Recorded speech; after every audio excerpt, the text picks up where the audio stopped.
राजू नाम का किसान अपनी पत्नी और एक बेटी के साथ एक गांव में रहता था। राजू बहुत गरीब था। राजू किसान तो था, लेकिन उसका अपना कोई जमीन नहीं था।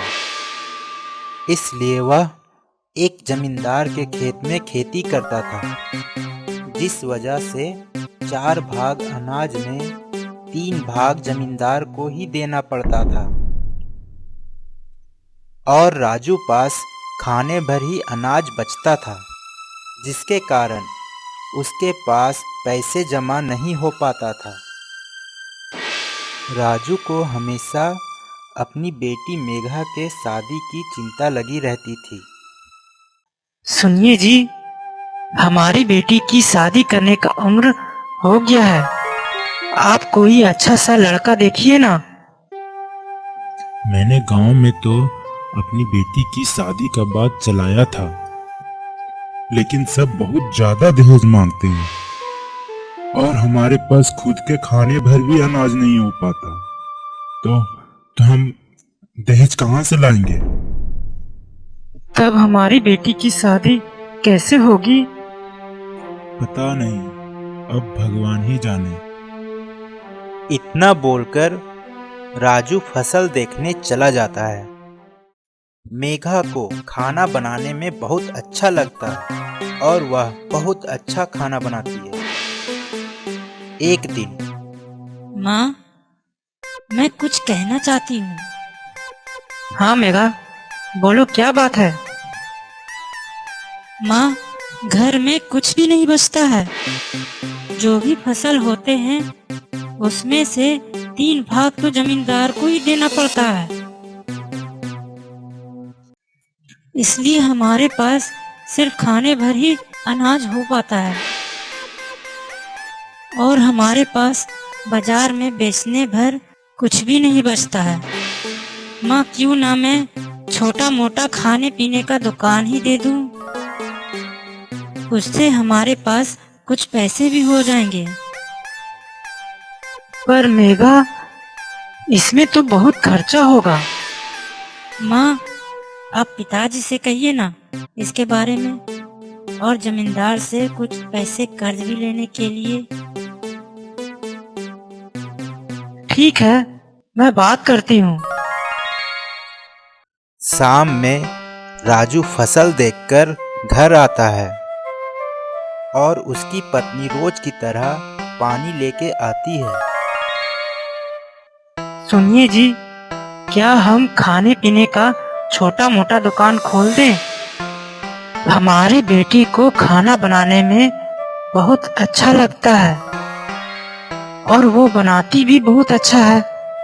इससे हमारे पास कुछ पैसे आ जाएंगे।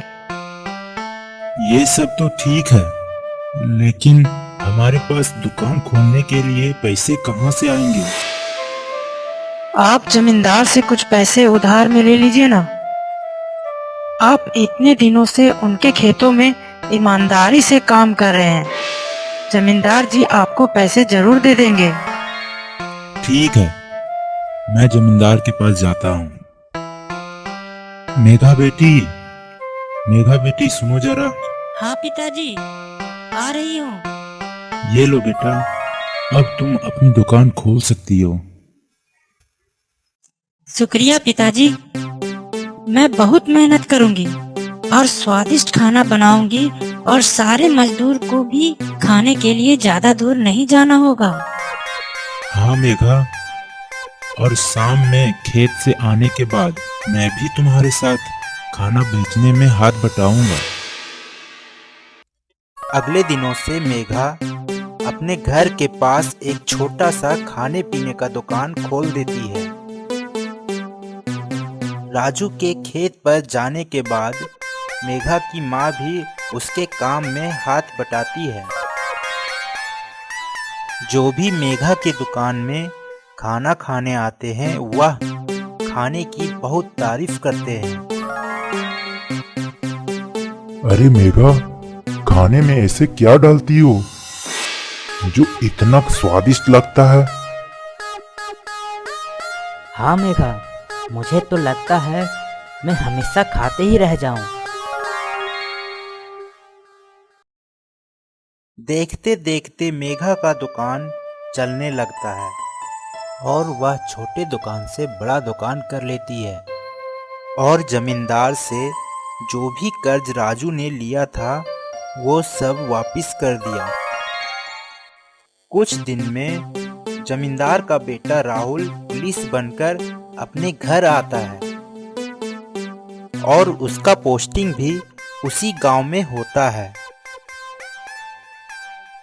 एक दिन राहुल एक चोर को पकड़कर आ रहा था। अरे यार विजय, इस चोर को पकड़ने के बाद मुझे बहुत जोरों की भूख लग गई है। यहाँ कहीं खाने पीने का होटल है? हाँ सर, यहीं पास ही में एक होटल है। वहाँ का खाना बहुत प्रसिद्ध है। बहुत दूर दूर से वहाँ खाना खाने के लिए आते हैं। पता नहीं उनके हाथों में कैसा जादू है। अच्छा, चलो आज वहीं खाते हैं। हाँ फिर चलिए। राहुल खाना खाता है और बोलता है, अरे विजय, हाँ यार, ये तो बहुत स्वादिष्ट है। लगता है खाते ही रह जाऊं। राहुल पेट भर खाना खाता है। माँ जी, आप इसमें क्या मिलाती है जो इतनी स्वादिष्ट खाने में लगती है? साहब, ये खाना मेरी बेटी बनाती है। उसे खाना बनाना बहुत अच्छा लगता है और वह पूरे मन से खाना बनाती है, इसलिए इतना स्वादिष्ट लगता है। अच्छा, आपकी बेटी बनाती है? आप जरा उन्हें बुलाइएगा, मैं उन्हें सामने से धन्यवाद कहना चाहता हूँ। ठीक है, मैं अभी बुलाती हूँ।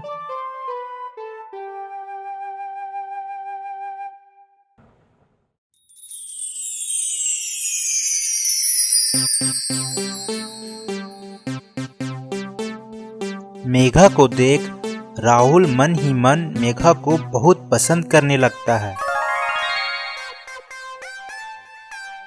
क्या आप ही खाना बनाती हैं? ये खाना बहुत स्वादिष्ट है।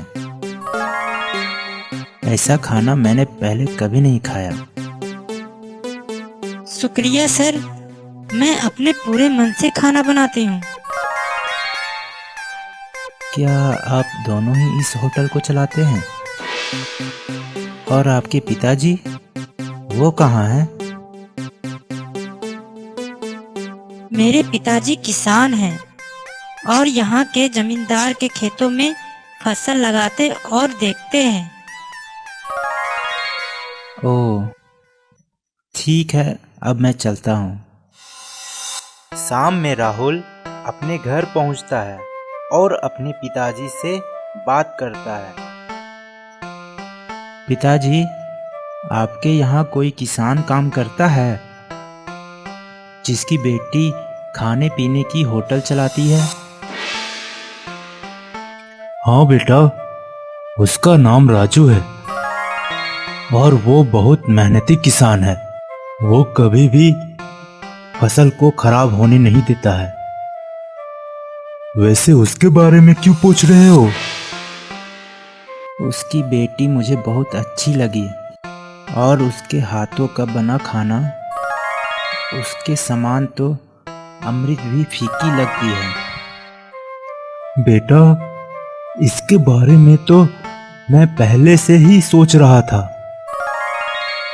क्योंकि उसके पिताजी मेहनती और ईमानदार हैं और अब तो उनके पास खाने पीने की कोई कमी नहीं है। फिर भी देखो, वो खेत पर हर दिन फसल देखने जरूर आता है और फसल भी अपने हाथों से ही लगाता है। कहता है, मालिक, मेरे पास जितना भी पैसा आ जाए, मैं एक किसान हूं और मैं खेती करना कभी नहीं छोड़ूंगा। इसलिए मैं उसकी बेटी से तुम्हारा शादी कराना चाहता हूं। बस तुम्हारे हाँ का इंतजार था। आज ही राजू के घर जाके राजू से बात करता हूं। जमींदार राजू के घर जाता है। राजू, क्या तुम घर पे ही हो? अरे मालिक, आप आइए ना। आप बाहर क्यों खड़े हैं? अंदर आइए। आप मुझे बुला लेते अगर आपको कोई काम था तो। राजू, ऐसी कोई बात नहीं। मुझे जिस विषय में तुमसे बात करना है उसके लिए मुझे आना ही था। राजू, आज मेरा बेटा तुम्हारी बेटी के होटल में खाना खाने के लिए गया था। वह तुम्हारी बेटी से मिला और तुम्हारी बेटी मेरे बेटे को बहुत पसंद लगी। अगर तुम्हारी मंजूरी है तो मैं अपने बेटे के लिए तुम्हारी बेटी का हाथ मांगना चाहता हूँ। मालिक, आपके घर में रिश्ता? ये तो मेरी बेटी के भाग्य खुल गए। ये तो आपकी उदारता है जो आप एक छोटे से किसान की बेटी के साथ आप अपने बेटे की शादी करना चाहते हैं। मेघा और राहुल की शादी बहुत धूमधाम से होती है। मेघा के शादी के बाद भी राजू जमींदार के खेत में फसल देखने और लगाने जाता है।